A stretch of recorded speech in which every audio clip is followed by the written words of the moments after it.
The horizon bled gold as the sun cracked the edge of the Ouagadougou skyline. On a stone balcony high above the city, Ibrahim Traore stood alone, his arms folded tight against the chill. His tea had long gone cold. The sky was beautiful, yes, but all it did was remind him of everything he had to lose. At 37, he was the youngest head of state on the continent. A soldier once, now a president. He hadn't asked for either role, not really. But history didn't wait for volunteers. It demanded sacrifices. Below him, the presidential compound buzzed faintly with the early stirrings of another day. Security guards reporting for shift, aides preparing briefing notes. But up here, the noise fell away. He stared east, where the sun rolled in over a nation stretched thin. Burkina Faso wasn't just unstable, it was breaking. Villages in the north torched by militants. Families vanished in the middle of the night. Roads no longer safe after dark. And now something new, something just as cruel. He turned the teacup slowly in his hand. A week ago, a signed executive order had landed on his desk like a hammer. The United States was expelling over 900 Burkinabe citizens. Most had lived there for decades. Some were born there. It didn't matter. Visa lapses, technicalities, politics. They were being put on planes and sent home. Only home wasn't a place they recognized anymore. He heard the door open behind him. "I thought I'd find you here," said Marie's voice, even and calm. She stepped onto the balcony with a tablet pressed to her chest. Her hair was tucked under a printed headscarf, her eyes sharp despite the hour. "Morning, Marie," Ibrahim said, not turning. She moved to stand beside him, close enough to speak without raising her voice. "The first group lands at 11. 120 people. About 30 of them are children. For infants, there's also an elderly man with heart complications. We've arranged for medical support on site." He nodded, absorbing it all without comment. "There's a lot of anxiety among the returnees," she added. "Some don't speak French anymore. Some were detained for weeks in U.S. facilities before being flown out. We've received a few letters, requests for help. One woman said she left her son behind." Ibrahim finally looked at her. "Deported alone?" Marie nodded. "She's 18. The boy's only 3. Still in foster care in Texas." His jaw tensed. "This isn't just logistics," he muttered. "It's trauma." She didn't reply. He turned back to the horizon. "We're asking people to start from nothing. Again." "You're not asking," she corrected gently. "You're receiving." Ibrahim didn't smile. He wasn't in the mood. "I want them welcomed, Marie. I want them to feel like this is theirs. Not that they've been dumped here. We've prepared the kits, food, clothing, temporary shelter assignments. We're doing what we can. It's not enough. No, it's not." They stood there in silence for a moment. Then Ibrahim spoke again, his voice lower now. "I've seen what happens when people feel like they don't belong. The villages up north. They didn't fall to ideology. They fell to abandonment. When you make people invisible, they'll follow anyone who sees them." Marie shifted her weight.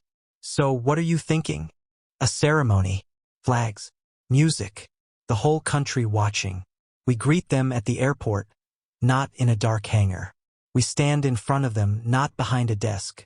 If this is going to work, it has to begin with dignity. I'll need the communications team to move fast. Tell them it's not a PR stunt. This is policy." She nodded. "Do you want to speak?" "Yes. Not a speech. Just words. Human ones." Marie made a note on her tablet. "And after the airport? We start building the path. Jobs, education, counseling, integration programs that actually work. We don't just absorb them. We make them part of the recovery. You'll get pushback." "I always do." Marie gave a quiet sigh. "The economy's strained, the security budget's a hole, and the opposition's waiting for any excuse to accuse you of favoring foreigners over locals." Ibrahim looked at her, his tone flat. "They're not foreigners." She met his gaze. "I know." Down below, the city began to stir in earnest. Engines, distant chatter, the first signs of traffic. I'll go prepare the airport, she said, turning to leave. Marie. She paused. He finally smiled, faint and tired. Thank you. You're welcome, Mr. President. When she left, he stayed. Just a little longer. Then he dumped the cold tea, set the cup down and walked back inside. The airport tarmac had never looked like this. Burkina Faso's red-green-gold flag snapped in the wind from poles lined in perfect intervals. A long white banner stretched over the arrivals corridor, bold black letters reading, "Welcome home." The sun was high now, harsh and clear, casting crisp shadows across the asphalt. Military officers, cabinet members, journalists, and local leaders stood in neat rows, dressed in formal wear or traditional cloth. At the front, Ibrahim Traore stood in a dark suit, no tie, a single lapel pin shaped like the continent of Africa. Marie stood beside him, tablet in hand, lips pressed tight. She had not slept more than 4 hours. Her eyes scanned the perimeter, making sure every piece was in place. Health personnel to the left, water stations to the right, translation volunteers near the registration tables. "They're 15 minutes out," she said quietly. Ibrahim nodded but didn't respond. His eyes were locked on the runway. Behind them, a brass band waited under a shaded tent, instruments gleaming. The crowd was tense but quiet. It wasn't exactly celebration, more like something sacred.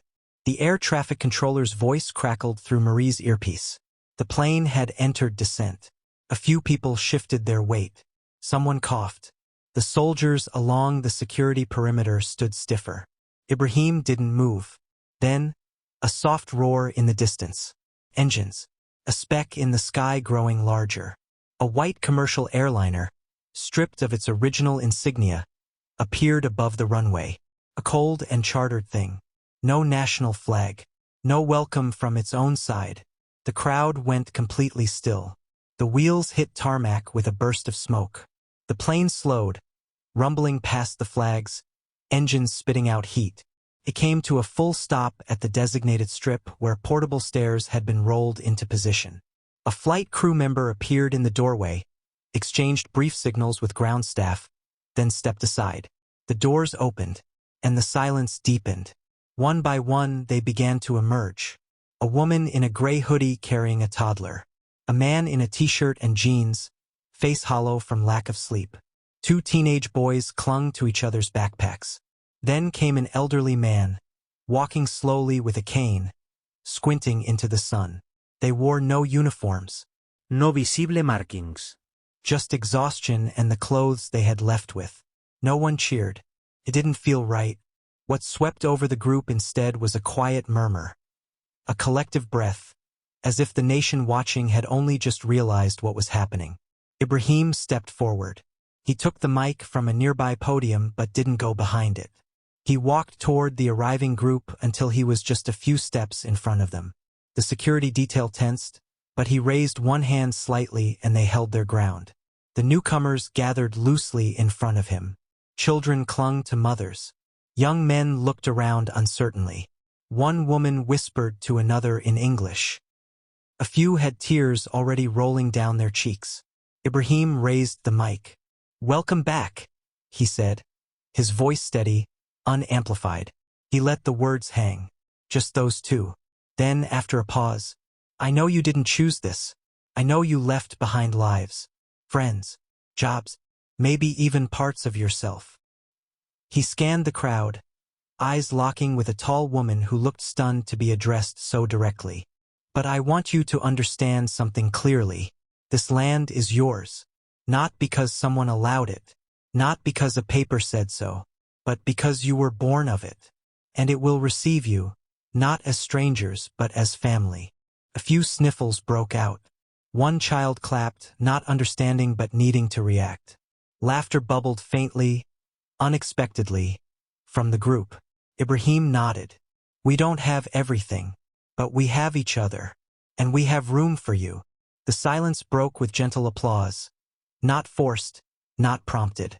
Organic. From the people who had come to bear witness. Some of the deportees looked shocked by it. A few clapped back.